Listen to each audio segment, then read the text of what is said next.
I'm Stuart Yasgur, and this is Economic Architecture, the podcast. The teacher salary 30 years ago was about, a third of which could get you a new home. Now that same data, you're talking anywhere from 7 to 9 times teacher salary. And so you're just completely washed out accessing home ownership, which is just such a critical part of the American dream. Residential homes in the United States is one of the most valuable assets in the world. Some estimate that they're worth more than $44 trillion. In the US, it's also one of the main means we have to build wealth. Unfortunately, for a lot of people across the country, it's no longer a viable option. Home ownership, for too many, is just becoming unaffordable. For those who are deeply involved in the housing space, they're familiar with all the lawsuits that are going on. So our first challenge has always been separating ourselves, frankly, from what most have seen heretofore, and rightfully so, because of the trickery and tomfoolery that people have created to take advantage of our families who are just trying to figure out a way to close the affordability gap and buy a house. Or, our elderly who are just trying to keep their house because the home that they own is amazing. It's in a great part of the city or the country, wherever that might be, but their taxes have gone up to the point where they can't manage this on fixed income and they're about to lose the property. Here at Economic Architecture, we're focused on solving problems that are of historic proportions. We ask ourselves things like, what are the defining challenges of our time? And how can we redesign our markets so that they can really create value for the people who live in our society? So there's so many applications for our solution, but the first hurdle is really getting through the challenges around safety and soundness. Marcus Martin is the Chief Executive Officer at Homeium, where he works to expand affordable home ownership opportunities in underserved communities across the country. Marcus brings over 25 years of experience in capital markets and creating social impact. In 2025, Marcus was recognized as an Economic Architecture and Brookings Institution Spotlight Innovator for the power of his innovation that is driving the work at Homeium. I think the elephant in the room problem is the lack of affordability, particularly in the world of housing and ownership within the world of housing. The reality of the economics where you see, house prices just taking off and, wages for most of our hardest working families are flat. So they certainly haven't kept up with the absolute extreme, movement and asset appreciation, housing and cars and food and the inflation that we've seen. Particularly housing has had a really significant move higher into levels that have we've never seen the unaffordability levels in terms of those trying to own a home. And then you couple that, I think, also with some of the multi-decade series of tools we've had that haven't really changed. When we think about federal, local, and community finance, and I think the role of government and policy, even just from the perspective of affordable housing, is not just focused on rentals. I think other factors, obviously, across the country in very local ways, challenges on supply and the ability to build what we need to live in and refurbish aging stock that not only is a challenge for a whole host of reasons, but aging stock also creates environmental challenges for those who are inhabiting those properties. At the core of all this, we're just talking about the basic math and, the teacher salary 30 years ago was about, a third of which could get you a new home. Now that same data, you're talking anywhere from 7 to 9 times teacher salary. And so you're just completely washed out accessing home ownership, which is just such a critical part of the American dream. Yeah, absolutely. It's gotten to a point where this is no longer just, it's difficult. For many people, it's either is or close to kind of impossible to afford a home without being cost burdened. And especially for those who are just getting on the home ownership ladder. And especially for those, again, just a necessary call out also for those that aren't fortunate to have any inheritance or assets from their family that they can look towards to support this extreme gap of affordability. Absolutely. So what we'll do, because there's nothing worse than just going through data and everything, tell a simple story. And it's Stuart, you're working at this school system in your local county, and you've been there for 7 years. And with all due respect, we're both similarly aged. So let's just say you're 7 years out of university, Stuart. We'll make it fun.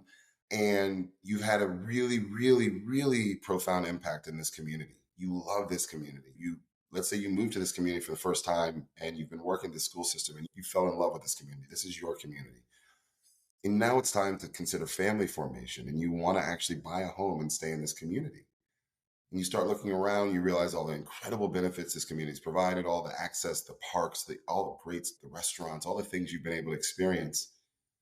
And then that moment comes where you look at actually purchasing a home and start realizing, oh my goodness, the median home value in this community far out exceeds what I can afford to purchase. And so now you have this crossroads as you're creating family and you're trying to continue to grow and you love the community, you love the school, you love the people you're with.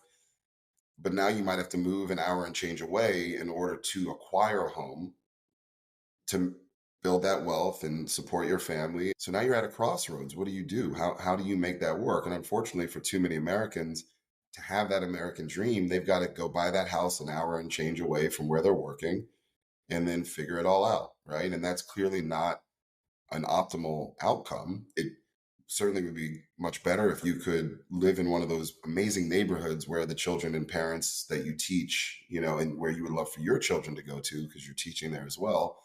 But it's not possible. So the math doesn't math in most of these communities. So what Homeium does is Homeium creates these investment pools, which always sounds scary, but that's not the focus. The focus is a very, very large scale down payment assistance support program that comes by way of a second lien or a second mortgage, but it really is a co-investment and it's a silent co-investment. And the way it works is simple. We're just going to use simple math.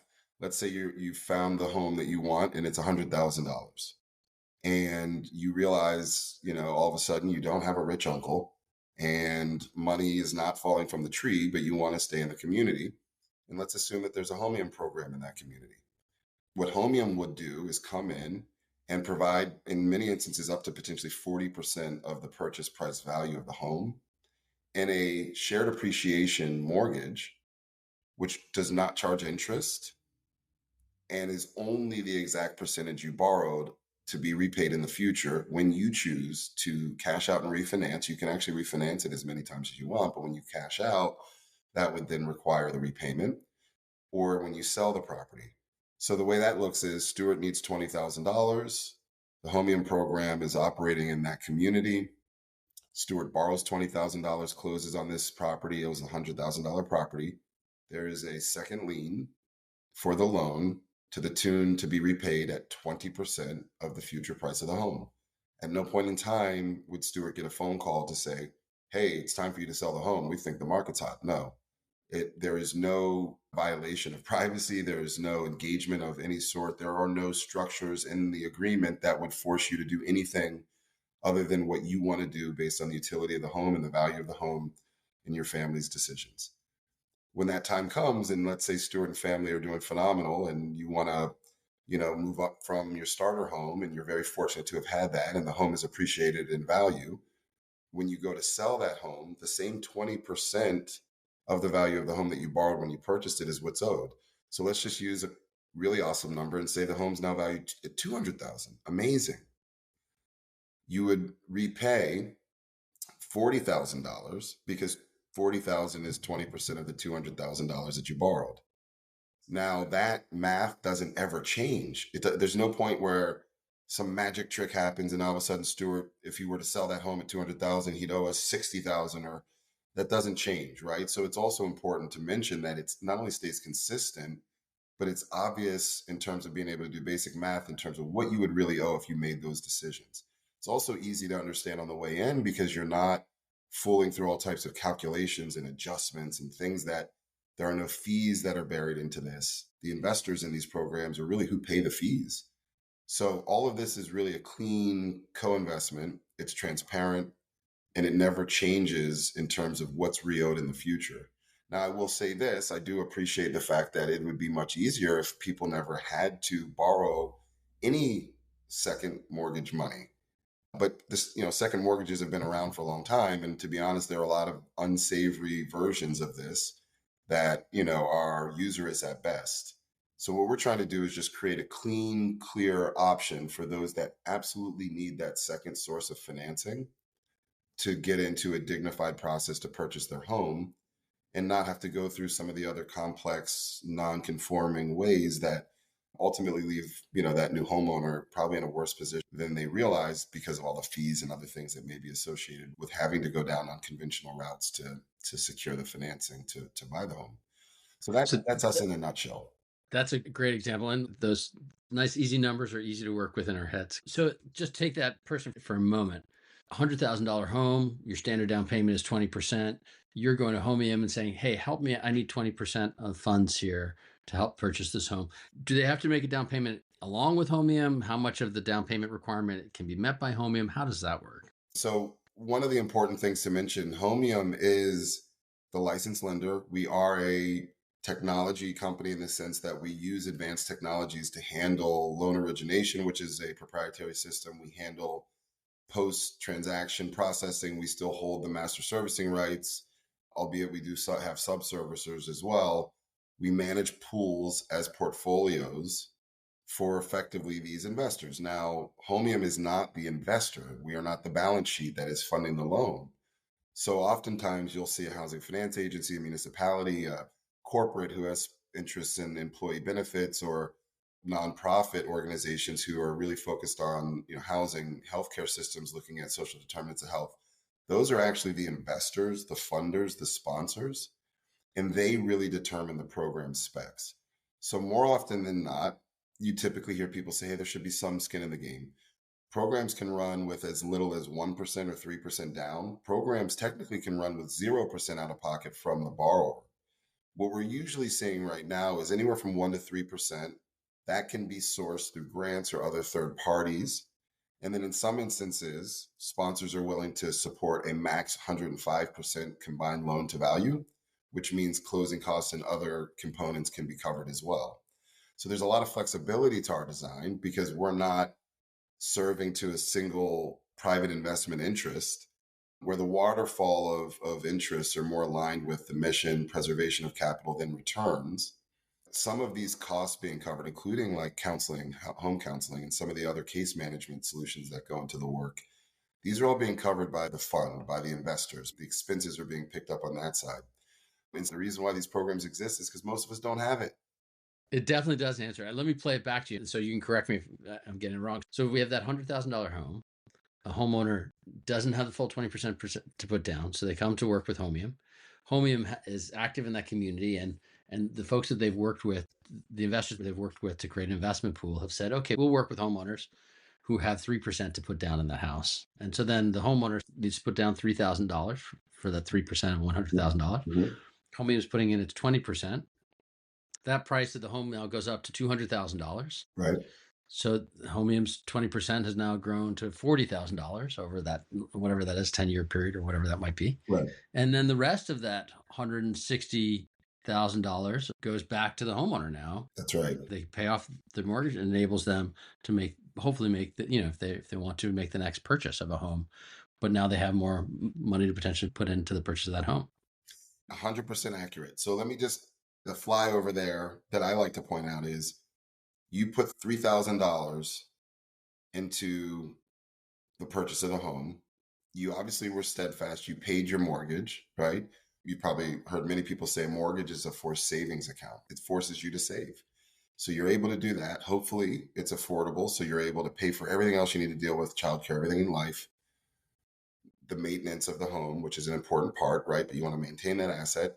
To your timeline, let's say 10 years later, the home value is doubled. Now I know that's aggressive, but let's just use that same timeline. Over a decade, that $3,000 investment turned into a $160,000 investment. Now the question is, how much of the first mortgage was paid off? Obviously, you still have to pay the balance of the first mortgage. But if we stretched it and said, you didn't move for 30 years, and even the home doubled, we don't have to even stretch the math. We can just say you bought it for $100,000 and 30 years later it was worth $200,000. The $3,000 investment you made up front would equate into a $160,000 return, assuming that first mortgage is completely paid off in year 30. But it is very powerful to think about the ability to support that type of wealth creation and do it at real scale. There are people who could afford the monthly expense of paying their mortgage, but they can't get a mortgage because they don't have, whether it's friends, family, et cetera, that initial asset endowment to enable them to make that down payment to qualify for a GSE kind of loan. There are many cities across the country where people are actually, because they're locked out of home ownership and into things like rental, they're actually paying more on a monthly basis if they had home ownership. And all of that pathway for wealth building, people are being locked out of it because of this lack of this kind of initial endowment. It's a real issue across the country. Yeah, when you look at net worth of most Americans, just on a blended basis, the average American's net worth, 50% of the average American's net worth comes from their home. If you look into communities of color, you're talking 2/3 of our, families across the country that would identify as a community or family of color, individual of color, right? So it's always interesting to me when we get into discussions around closing the wealth gap or economic mobility, but somehow the idea of home ownership as getting into that asset accumulation or at least asset appreciation ladder, that again, without trying to reinvent the wheel, that really is the way that we've all understood the American dream. And certainly when we start thinking about wealth creation, that's the super majority in many instances, but from a net worth perspective, it's at least 50% of what all of our family and friends consider to be their net worth. So it's obviously critical. Absolutely. Still, by and large, the financing mechanisms, the mechanisms we have that enable people to purchase homes have been relatively stable. They're relatively straightforward, and we've had the standard 30-year mortgage, and there's some variations on it, and it's worked well in providing financing, but it hasn't necessarily evolved to create new opportunities for people. You lead an organization, Homeium, that is introducing an entirely new approach that we haven't seen that's consistent with the existing market, but really kind of enables prospective homeowners and others to kind of think differently about how we enable homeownership. Yeah, we're really proud of our model. It's very straightforward. It's very fair. It's transparent. There are no gimmicks. There are no magic tricks. It's certainly not the easiest way to try to attract capital to invest in our platform because what you've seen heretofore usually has some component of extraction from the homeowner. Our tools of dignity do not. However, it's been also just really an honor of my career and lifetime to join Homeium and find ways to get our really fair, transparent shared appreciation product into the market to help low, moderate income, first time working class homeowners. What's interesting about what we've created is, again, it doesn't really go outside of the rails of how you would finance a home traditionally. It actually creates an affordability gap tool for the prospect buyer to be able to get into that highly coveted GSE eligible first mortgage conversation with a mortgage lender. Because quite often, most of the individuals looking to own homes now, if we put, really poor credit to the side, a really hard, honest, hardworking person that's been making stable income that has decent credit, it's likely they're denied on their mortgage because they just don't have the cash to close or their debt to income is too high for a standard mortgage to be underwritten, which is unfortunate because then when you want to continue pursuing home ownership, you're required to take non-standard products that ultimately cost you more and create a tremendous amount of additional risks. Yeah, absolutely. And this starts to illustrate the dynamics of how home ownership can lead to kind of wealth building when it's enabled in this kind of way. Absolutely. So there's Homeium. Homeium has a relationship with the homeowner. And then on the other side of it, Homeium's working with investors or folks who want to put together these investment pools to enable home ownership, whether it's in a geography or a region or some thematic way, however they want to define it. Who are those folks who are participating? Who's this a good fit for? Is this community-based foundations? Is it employers who say we need a workforce who can live where they work? Who does this work for? All the above. The truth of the matter is, it's a capital intensity exercise, right? Housing is capital intensive. And there are a whole variety, I think, of, again, we use these words interchangeably, but a sponsor or an investor.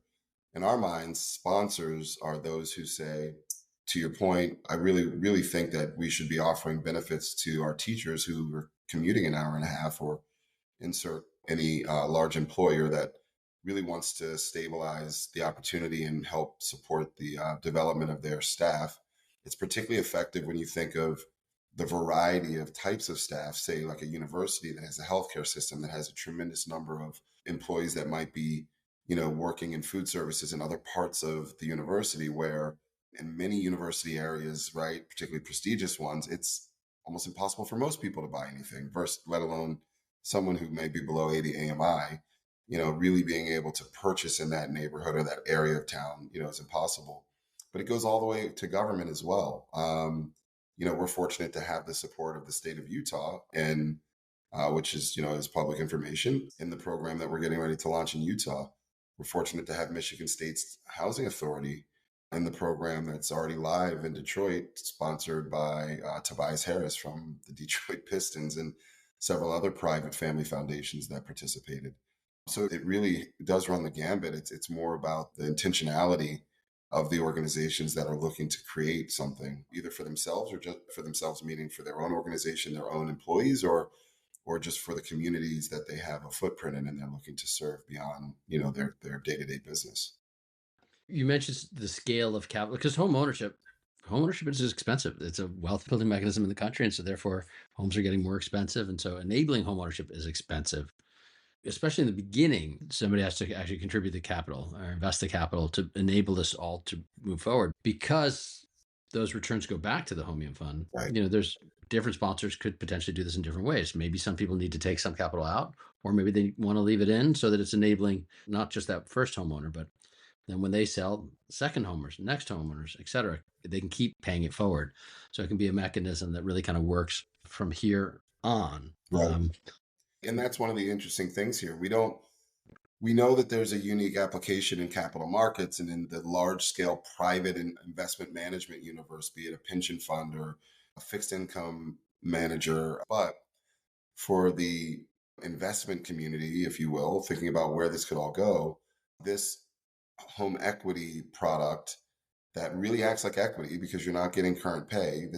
There's no interest, right? So you're in a pool of shared appreciation. Truly, you're not sharing equity in a funny way. Obviously, it's the one-to-one, but it's a share of the appreciation. If the appreciation isn't there, then the investor doesn't receive a yield. You're not transferring that yield from those owners to an investor because you promised a return. This is a variable pool of equity returns from homes.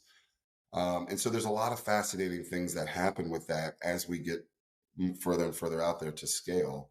I think that the approach we're trying to take is, how do you actually create leverage already? Because if you're only writing the second, and if we stick with the math around the 20%, let's call it, and someone brings 3% down, that means there's 77% of the rest of that capital stack that needs to be financed by private capital, because now that person is able to go into the private GSE eligible mortgage market, right?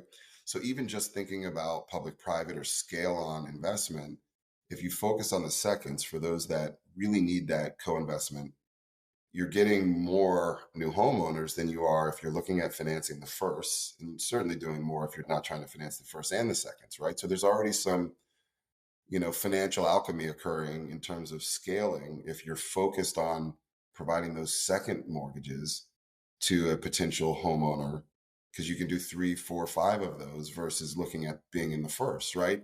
And at the end of the day, it's a market-based solution. So you're not asking taxpayers to plug $140,000 affordability gap in, say, the District of Columbia, right? You're looking to private capital that is structured in safe and sound ring-fenced ways to come in exactly as I described, without any other magic tricks, and only seek a return on their proportionate interests if the home appreciates.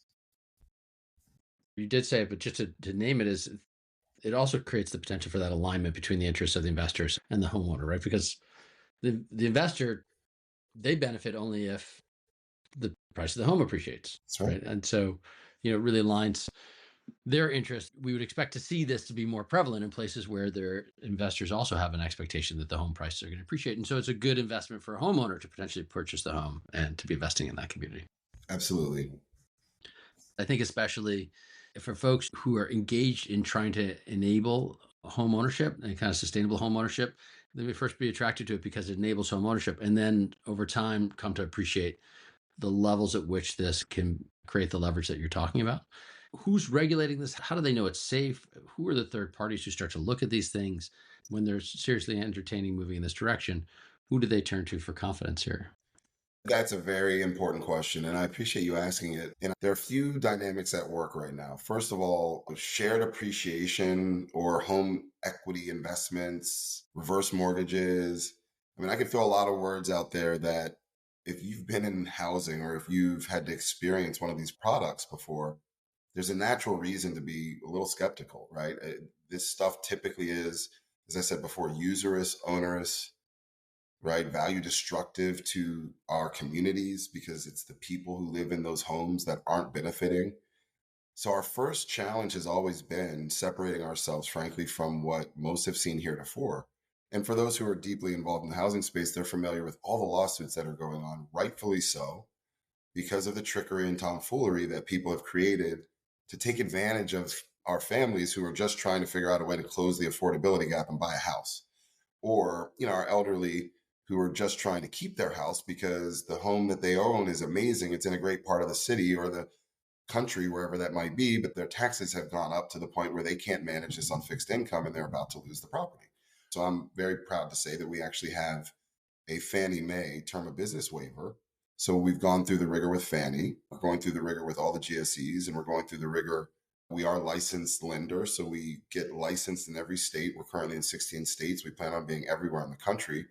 At no point will we cut the corner on being a licensed lender. You absolutely should be expecting anyone who's providing a mortgage product or a loan in this type of way with the concept at scale. You really want them to be a licensed lender because that has a certain amount of compliance risk controls that have to go in the front end of what they're doing. And if I'm going to be a super nerd about it, Adam Smith said way back when capitalism was first kind of created that it was supposed to be a societal good. And the whole thought was if private sector could help balance out the challenges of public sector, it would work out for all of us. Boy, have we deviated really far from that thought, right? So we're just trying to bring that alignment back. And we know that there is a place for this at scale. And it's not concessionary. It's really just creating an equity like return pool in a co investment but silent position with homeowners in your own community or in communities across the country, whatever you choose. Right. So I think those things, like the model of what someone's presenting, even if they're regulated, you still need to kick the tires. But I think those regulatory elements are really critical. And most states are moving towards banning HEIs and so forth, and they're forcing them to register as licensed lenders. So if you see any pushback or if you see any lobbying, funny business going on with organizations participating and trying to push back from being licensed or registered as a mortgage lender, those are red flags, I think, for shared appreciation models. Yeah, there's such a pent up need to solve some aspects of the affordability crisis for people that people are innovating in a bunch of different ways. Unfortunately, some of those innovations do not have the best interest of the homeowner like built into the core of the model. Because people build product to sell to investors. You probably won't see a $1 billion fund created by some massive private investment, but it's not in the same pool as a lot of the product you're talking about, where people invent and work backwards to create a solution that can be funded by large scale investment interests. Now, I would love to be funded by large scale mission interests. That's where we're really trying to go with our platform, our solution. We love being a licensed lender because we can set the price, meaning the buyer never has to pay for all these extra nickel and dime fees or anything else that might come down the pipe if a third party brokers our product. In an amicus brief from the CFPB highlighting, unfortunately, a whole rash of lawsuits and issues with these home equity investment structures that have very much targeted our families. And in the footnotes, CFPB actually named Homeium by name and said Homeium may be the only exception to the rule. So I would encourage anybody to really start going through that as a high level due diligence. How does it check off? Are they really registered and licensed? Do they have any other third party credentials? We just try to align incentives and outcomes. It makes a ton of sense. So we definitely have looked at the model and kind of obviously we're really excited to kind of name Homium as a spotlight innovator. And, if you think about the CFPB, incredible organization, they're looking to make sure that the consumer is protected. To a certain extent, homeowners thinking or prospective homeowners thinking about this can look at the other folks who've kind of looked into your model and the perspectives that they bring to it and what kind of judgments they've arrived at here. Yeah, absolutely. We're live in Detroit right now. We'll be live in Utah in the next month or so. And we should be live in the District of Columbia by the end of the year, if not Q1.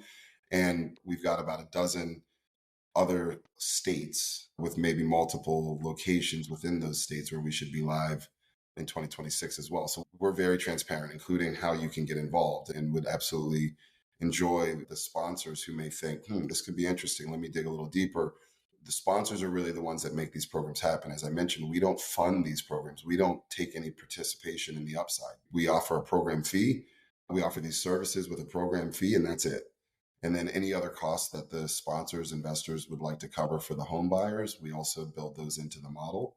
And then off we go. And actually, all of what you just mentioned has also created something called the SHARE Act, SHARE, the SHARE Act. And there's a bill currently making its way, I don't know where because I'm not in politics, but essentially the bill represents a safe and sound way to create the opportunity and compel and incentivize private investment to come in very similarly to the way Homeium is structured, in a very clear, transparent, one-to-one equity borrow versus what's owed type of way. And that bill is looking to create potentially tax incentives for capital that comes and provides to low to moderate income, but there will be a cap in terms of, on an AMI basis, what the affordability cap would be. So imagine if that bill could go through and actually then provide the structured incentives for private capital to invest in these types of co-investment programs, but targeted at supporting low to moderate income and working class families without all the other value extractive stuff that we've seen heretofore. So yeah, it's exciting. And certainly in today's world, I'm not sure how many things are getting as much bipartisan support. I think that's the power of the unfortunate reality of where we are and why home ownership, stable, affordable home ownership, is truly at a crisis level. Marcus, thank you so much for joining us and sharing a bit about your work here today. I really appreciate it. Thank you so much, Stuart. Really always appreciate being with you all. Thank you. I'm Stuart Yasgur, and this is Economic Architecture, the podcast. Stay tuned for an upcoming focus series on fair chance hiring reforms, a series of conversations where we unravel the barriers to employment opportunities for more than 70 million people in the United States that are impacted by criminal records that overshadow their fair chance at getting and keeping stable employment. Since the beginning of this series, we've talked to structural innovators at the forefront of thinking through solutions to build more safe, healthy, and resilient homes. From the impacts of extreme weather events, racial discrimination, and affordability crises on the places we live and call home. Each structural innovation provides a new pathway for us to think about how the market can work better to support our vision of the future. And by further understanding where we can act, we can find the agency within ourselves to pursue solutions as well.